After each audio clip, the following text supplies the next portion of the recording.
What is happening, y'all? Welcome on back. So, big monster update here, man. I have been just grinding and grinding and grinding. Was like downstairs watching a movie with the kids and, you know, not exactly paying a whole lot of attention to the Minions franchise. So, got some work done. We're about to bear the fruits of one of those in just a second. Boom, another liquid metal slime. Let's go ahead and, yeah, why not? We'll do an HP boost, which is completely irrelevant there, but...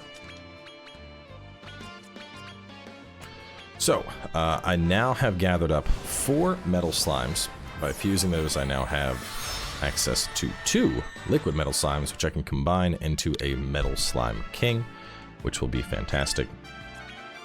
Besides that, I also went ahead and fused up our A rank Aberrant Knight, so he is looking solid. Just to show exactly who I'm talking about here.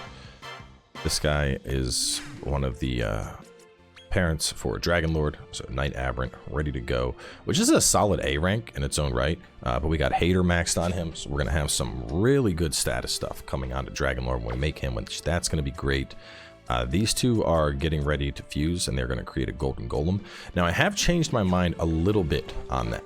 So, the original plan here was going to be to fuse the Golden Golem, and then I was going to combine that with the Metal Dragon to make a Golden Dragon. You know, that sounded great. Good, you know, whatever. Metal Dragons are cool. But there are a couple different things that I could put that guy into instead that I think would be more valuable. So, once I get access to the Golden Golem, I can either combine that with a Metal King and make a Golden Slime, which Golden Slimes are considered a top tier defender. So that might be a good choice. Or alternatively, I think this is what I'm going to do. When I get my Metal Slime, and bear with me here because this is going to take a while, I'm going to get my Metal Slime, combine him with a Scorpion to create Metal Scorpion. Metal Scorpion I can then combine to create a Silver Naga, a Metal Snake. The Metal Snake I can then combine. Well, actually, here, you know what? Let me just show this while I'm running through these. Show you what the plan is here. Got a little display capture on the side. So Golden Slime, obviously great, but instead I think I'm going to take them. I'll combine them to make Metal Scorpion, as I mentioned. Once we get access to Metal Scorpion, he is going to fuse up into this guy. This Metal Snake. Once I get access to the Metal Snake, I can use that to chain into the S rank Jingeru. Now, here's the fun part. The whole reason that I want to make this S rank dragon is because of the skill set he has. The skill set that he comes along with is actually super ideal. We're not even though I do want to fuse him with Dark Dragon to create an Abyssal Dragon, that's not even the plan. The whole plan is to take his skill set, and then after we take his skill set, we are going to fuse him up into, where's my guy at? Into one of these. Fallen Angel Eligos. Now here's the fun thing, right? So Fallen Angel, that guy's not part of the fusion chain. Instead, Fallen Angel does have Dark Dragon in his fusion chain. So Dark Dragon has... you know, a couple different fusion chains here. It can go towards the Dragon Abyss, where it combines with Jingeru, which that would... What does that fuse up into? That goes up to Shinryu. It's an X-rank dragon, the Dragon Ball Z dragon, which that would be cool. That would be cool. I'll probably get one of those eventually. But instead, we're gonna be taking this crazy thing that we make, this S tier dragon, and we're gonna be using it as fodder to make this dragon, which will then go into a King Lizard, which will then go into this guy, which we can then combine with Kyoimaru to make a Dark Dragon Barbalos, which we can use as one of the grandchildren to get to our Fallen Angel. So, probably the most aggressive fusion chain I have attempted so far. I mean, the fact that I'm making an S rank to use as fodder, to fuse a C rank, to make a different S rank. This is going to be the first monster that I make where I am actively pursuing, like, the best stats possible for this thing. So, we're not going to change up our party just yet, because this guy. I don't remember what I was trying to fuse you into. I think, oh yeah, that's right. I was gonna fuse you into a demon bird. Which, you know what? Let's just do that real quick. Let's get that done. Let's do that. We have yeah, sure. We'll use one of these. There you go. You're 17. Okay. Because that way we can clear up our fusions. And we'll have Dark Lord. He'll be ready to go. Alright, where are you in this damn list? There's so many monsters. There you are. Alright, and I'm trying to remember, what do you even combine with to make what I wanted? Was it a dragon? No, I think it was a natural. Yes. Could combine you with that or with that. I said, well, you're large. Hang on. I need a nature type. What do we got here to choose from? Man. E rank, G rank toady. I need that for something else. Whatever. I'll use that. Stun stopper. No, let's go full maniac.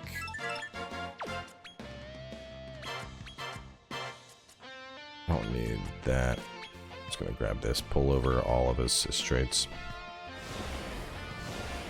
This is the problem, man. It's the hardest part about this game for me is the fact that I can't just focus on one monster. I'm like, well, I could fuse this and this and this and this and this and this and this. I'm like the most galaxy brain, like 4 chess steps ahead trying to make monsters here. I really need to just focus. So right now we're good. This is good. Because these two create a guy and these two create a guy. We have one A rank coming from you two and one A rank coming from you two. So that's good. These two make a guy, these two make a golden golem. So either way, let's hop back over to Circle of Caprice. Let's actually get through this. We're coming up. We need to. I really need to just like push because I'm almost up to the advanced, which is going to be huge because I'll be able to find liquid slimes as well as Metal King slimes, and then you know, they are phenomenal XP fodder. Obviously, they're just worth. I don't remember exactly. I want to say it was 100k per kill, which sounds insane to me. That sounds like, no, there's no way it's that high. But if it is, our party is about to be like, oh, we are, you know, what are we, level 50? No, we're level 70 now. And that'll also be insane from a fusion perspective because I'll be able to just start really cranking out fusions. So apparently there's also, when I was looking up fusions and stuff, I read that after we beat the game, there is a secret boss that we can fight. And after we fight that, it ramps up the spawn rate of metal slimes on the map. So that's cool too, which honestly, I think this is, there's not a lot of games that I will beat and continue grinding. I think a good comparison here is Xenoblade Chronicles 3. There's a ton of grinding potential in that game. If you want, you can, you know, without a doubt, get 150 hours of gameplay out of Xenoblade Chronicles 3. And it took me so long to finally finish it just because I'm constantly doing stuff that when I did, I basically just burst through the last couple chapters, I got it done, and that was it. There were still classes I hadn't unlocked, didn't care. I was like, I have Dragon Quest monsters coming up, I need to get you off the plate, you know, I only got time for really, I have time for one, you know, JRPG style game at a time. And as much as I like Xenoblade Chronicles, this was something that was like speaking to my soul. And I can already say that even after the Let's Play is done and we beat this, I'm probably gonna just chill and I'm still gonna keep just laying in bed and farming up god tier monsters. Because even if I don't really get into the competitive scene, there's something that's very satisfying to me about being like, oh, I have created the Dark God of Destruction. Huzzah. So, yeah, I'm having a good time. Which, honestly, that's needed for a game like this, because I already know, you know, this game isn't going to perform the best on the channel. It's, you know, it's just the nature of the beast.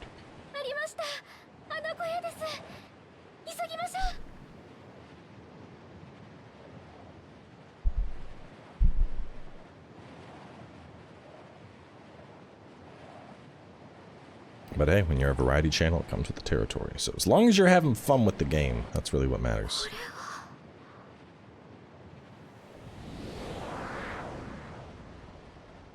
Sneaky golem.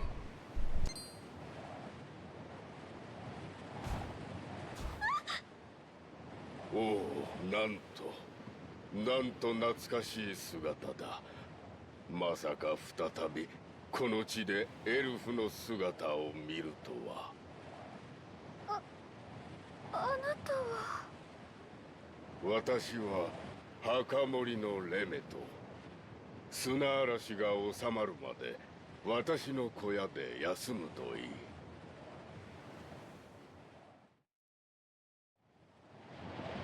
そうか、お前たちは魔界の支配者を探して旅をしているのか。レメトさん、ここは何なのですか？外に並んでいたストーンマンたちは。ここは風の丘。ストーンマンが帰る場所。彼らは私が並べたのだ。このエリアの支配者、呪詛ナルバラムの呪いから解放するためにな。呪詛ナルバラムの呪呪詛ナルバラムは我々ストーンマンに永遠の服従の呪いをかけているのだ。国死の果てに体が壊れたら殺され、再び命を与えられる。その繰り返し。呪いから逃れるにはその身を砂に返すしかない。私はそのために Alright, that's insanely 彼ら metal. を風にさらしているのだ。なんてむごい呪い。奴を倒さねば同胞は救われぬ。だが私も同じ呪いにかかり手が出せない。もし支配者を倒すつもりならば、私に代わり呪詛ナルバラムを倒してくれないか。 Oh yeah, I'll crush him and free you from your curse. ありがとう。奴さえ葬ればもう誰も苦しまずに済む。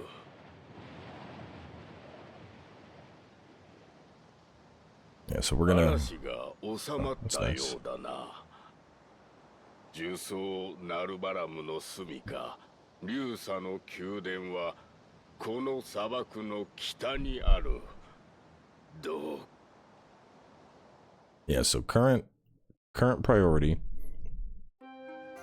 is push through up to advanced rank, just to have that done. Oh, come on, give me a medal. I bet this one in here. Yeah. Which I could get all the mini medals to get another Metal King, but that seems like... I don't know. I mean, I would need to be up to, like, advanced before I do that anyway. But so...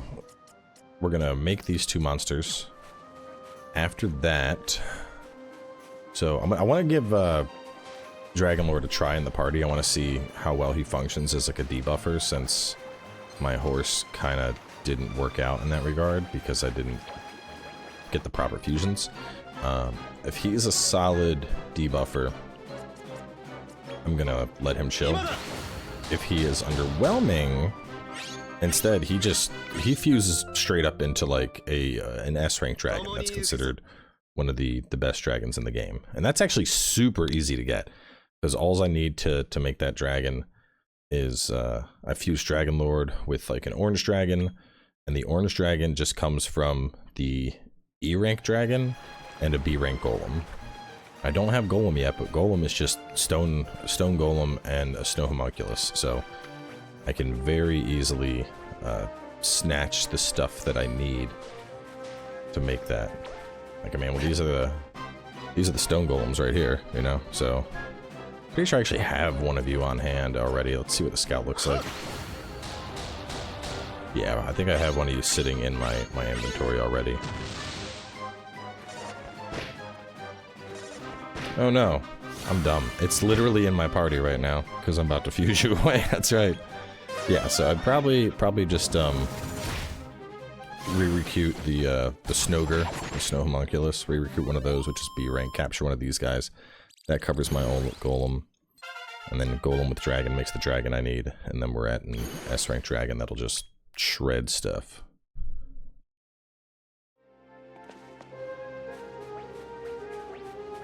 Oh, I also, I didn't mention it. I have a second overkilling machine right now. I got, when I was running through the mole hole, I caught a couple of the parents, the killing machine, and a Joker, because I was going to fuse the Joker like I just did. And then I caught the stuff to make a Joker, so I was like, well, let's make another one. So I have a second overkill, and I decided I'm going to work on fusing that one into the upper tier, the evolution, to see if I enjoy it or not, you know? Because I like my overkill machine, but if it turns out the evolution is something that I enjoy, I could carry, because eventually he goes all the way up. He keeps, you know, fusing up and up and up and gets up to, I believe, X rank eventually through like a grandchild fusion.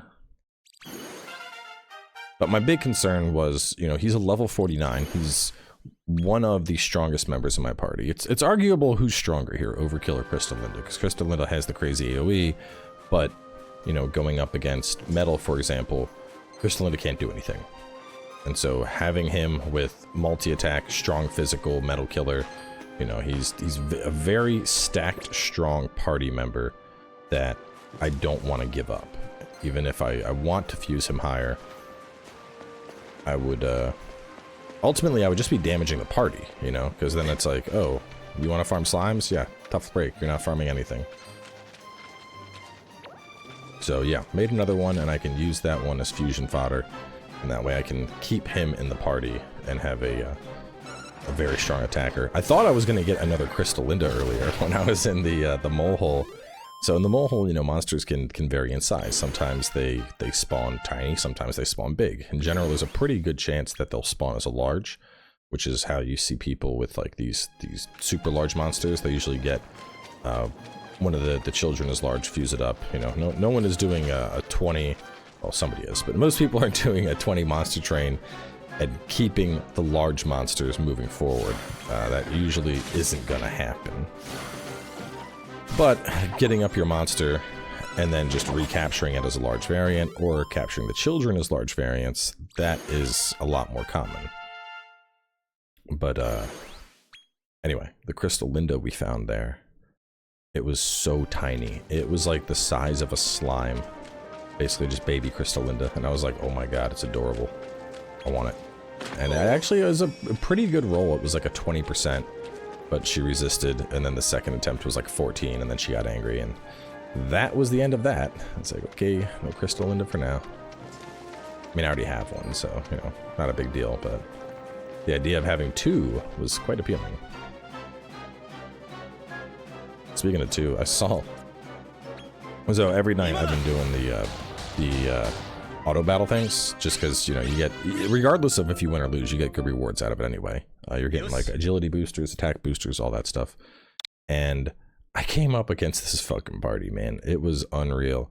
So it had a golden slime, you know, obviously very tanky, and then it had an overkill machine. It had the overkill machine upgrade, and then it had the upgrade of that. So basically the A rank overkill, the other A rank overkill, and then the S rank, the uberkill, with just a golden slime. I was like, what the fuck am I fighting here? This is obnoxious.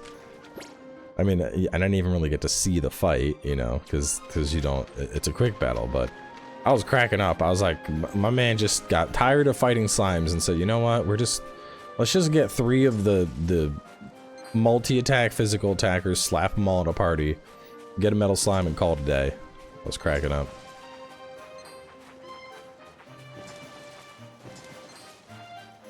Little platypuses are popping up everywhere. Out of my way. Gotta clear this temple.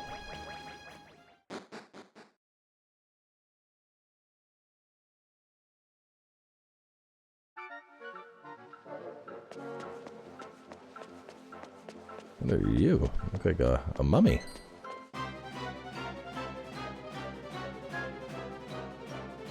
Mummy boy. What a name.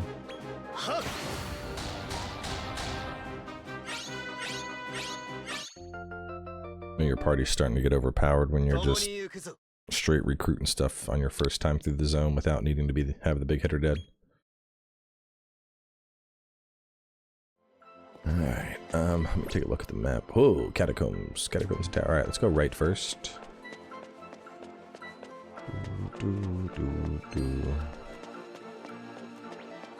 The more I've gone back to zones, because I did a pretty heavy, like, recruitment push, just, you know, stacking up various monsters I found.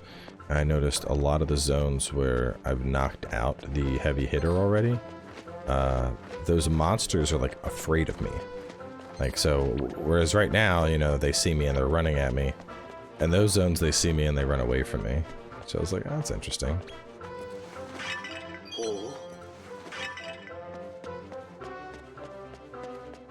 Oh, I also found there's, like, just random NPCs who will fuse with you.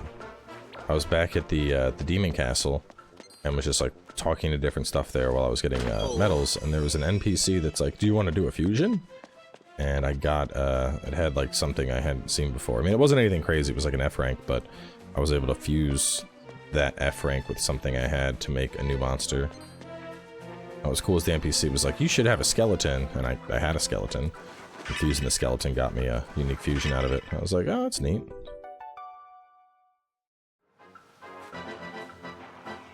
So, yeah, keep your eyes out. I did not realize how much, you know, just talking to NPCs you encounter out in the world.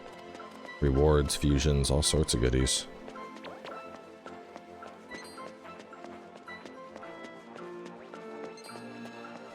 It's definitely a, just a nice little surprise, you know? Okay, this is the only door we haven't traveled yet.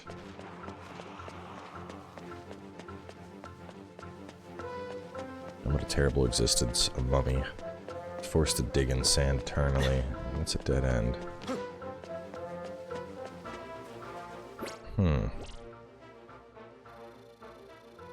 So this is blocked. Blocked.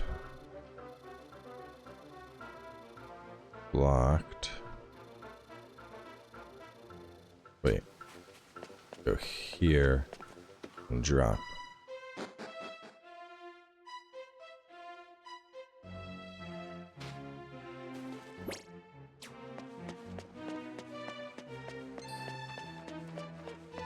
It's gonna be like a back room.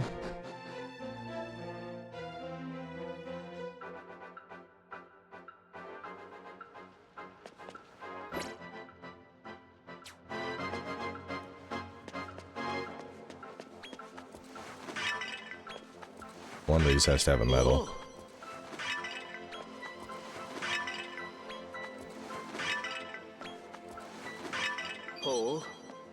Damn, no medal. I was also reading up more on so that NPC that the same one we like talked to go into battle, we can, you know, buy items from them. Apparently it's a set daily rotation, and there's certain days that have certain skills that are like super good. So next Monday it's 10,000, but I can buy a scroll that gives a skill set. The Japanese translation was just Sage. I don't know exactly what it's called, but apparently it's like a super good skill set for casters and allows them to like regain tons of MP back, like MP absorption type stuff. So it's frequently considered like a top tier grab. I'm like, oh, that's cool. So, and this is all of this was, a lot of this at least was discovered while I was doing my Elegios research. Which he's actually like, I think he's a, what's it? He goes up to, I don't remember what game he was a boss in. Let me see. I'm curious. I'm just looking up real fast.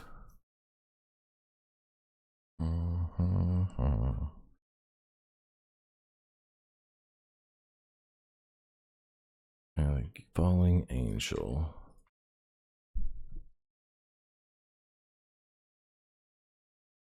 Dragon Quest. I mean, it looks badass, but...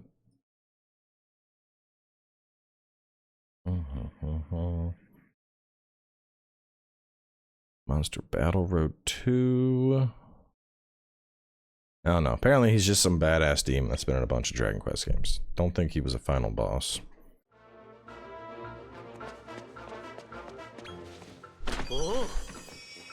Which is funny as more people are getting up to like the super high tiers, the rankings of certain monsters are changing. Like the 3 I have in my party are still very widely considered top tier by the Japanese player base. In fact, all 4 that I have, except Equinox I built wrong, so he is unfortunately a flub.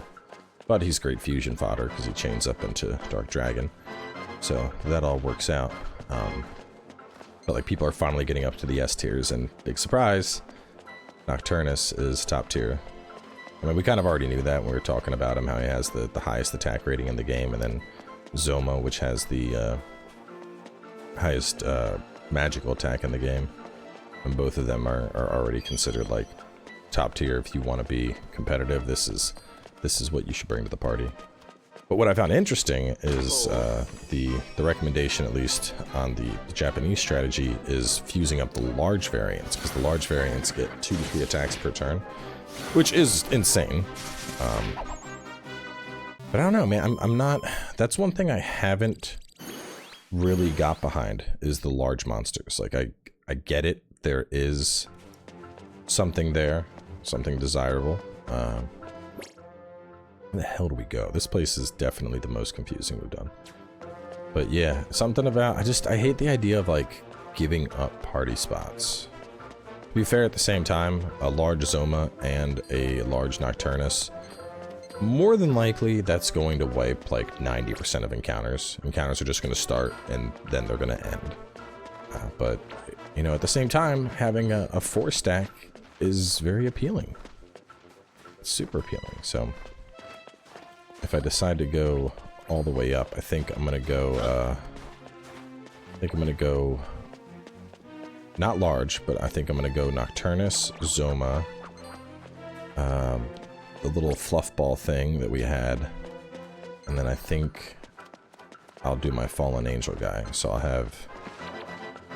have a super strong buff-centric character. I'll have super good attacker, super good magic attacker, and then a debuffer. And then I think the PV thing, I think that can also do some healing. Not 100%, but I mean, honestly, for healing,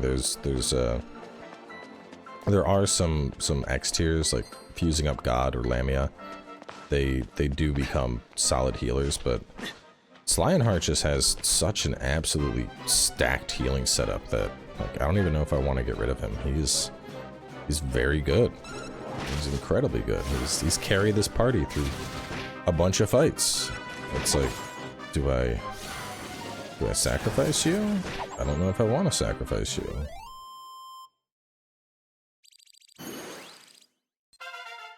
Like in terms of the Japanese wiki, it's broken into 3 categories. There's attacker votes, which the highest is Crystal Linda. The second highest is Killer Machine 2. The upgrade to Killer Machine is actually 4th in the rankings. Mimic. And then the third place is actually the Guardian of Light, the like divine, the white dragon who kicked us out of his house. But the large variant for buff and debuff. This is what's crazy to me. In terms of buff and debuff, the 2 most common, the highest ranked in the game, in terms of what people like using, is Fairy Dragon. Large. You're probably like, Fairy Dragon, that sounds familiar. Yeah. This guy. Little Damselfly is considered one of the top tier debuff units in the game, believe it or not.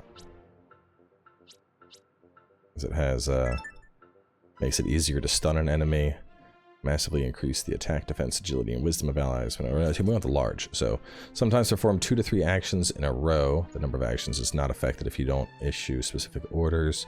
Slightly lower attributes. Monster costs accelerate on itself at the start of battle, and sometimes stun enemies that inflict direct attacks for 1 turn. So that's just this crazy little debuff machine, and the large variant. And then the other one that's considered a debuffer is the little archer guy. Like, it's crazy because these are monsters I would have never looked twice at. Where's he at? I don't even know if I've caught one. I think I have. Where's he at? We're gonna find him. Where are you at, little guy? Where are you, Lilliput? This dude. The Bodkin Archer.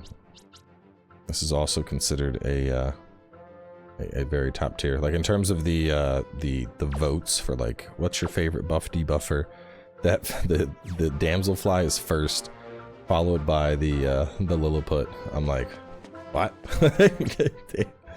Because my thing is that at the end of the day, no matter how good something is, unless it looks cool, I ain't vibing with it. Ain't no way I'm running that little fairy dragon in my party. I'm sure as hell not running that fairy dragon if it's taking up 2 slots. That just ain't happening. And it looks like I do not go this way. I am so lost down here. This is the dungeon of... I feel like there's something. Now, we gotta go back up. I kind of want to, like, push, but we're already at 30 minutes. I'm, time's just ticking. The Kroger that I had, that was ranked 3rd in the debuff rankings. But that dead ends. Let me try and figure out where to go. Is there another catacomb drop here? There is. Okay. Oh, but yeah, the point I was gonna make is that there's the attacker, there's a buff debuff category, and then lastly there is a tank healer category. And the only 2 things that are even in the tank healer category as, like, stuff people would highly recommend is Golden Slime, and you guessed it, God Rider, aka Slineheart. So I don't want to give up my Slineheart.